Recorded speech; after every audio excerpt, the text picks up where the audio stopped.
దైవ మర్మములు మే 9.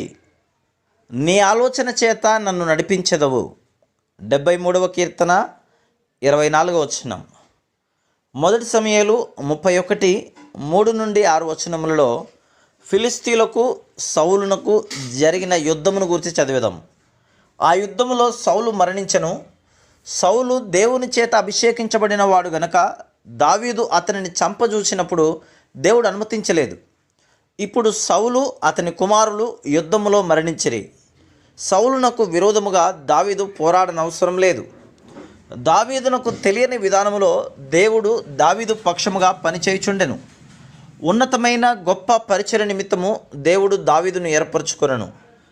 రాజుగా మాత్రమే కాక ప్రవక్తగాను దేవుని యొద్ద నుండి దేవుని పరలోకపు నమూనాను కూడా పొందగలిగిన వానిగాను దావీదును దేవుడు ఏర్పరచుకొనెను. అందువలనే శుద్ధీకరించు అనేక అగ్ని పరీక్షల గుండా దావీదు వెళ్ళవలసి వచ్చెను. విశ్వాసులముగా మనం కూడా ఉన్నతమైన సంకల్పముతో దేవుని వలన ఏర్పరచుకొనబడి ఉన్నాం. ఆ పిలుపునకు తగినట్లుగా సిద్ధపడు నిమిత్తం మనం కూడా చెప్పనలవి కాని శ్రమల నుండి అగ్ని పరీక్షల గుండా వెళ్ళవలేను.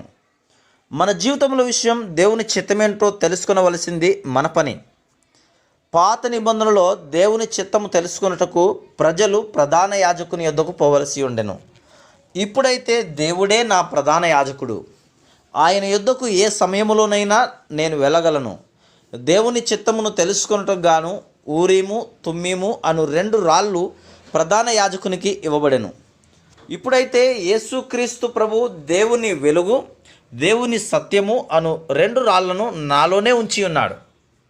43వ కీర్తన 3వ వచనం ప్రకారముగా దేవుని చిత్తం తెలుసుకొనుటకై ఆయన మందిరములోనికి నేను వెళ్ళగా నా హృదయములో నివసించుచున్న క్రీస్తు ప్రభువే దేవుని సత్యము దేవుని వెలుగుగా నన్ను నడుపును.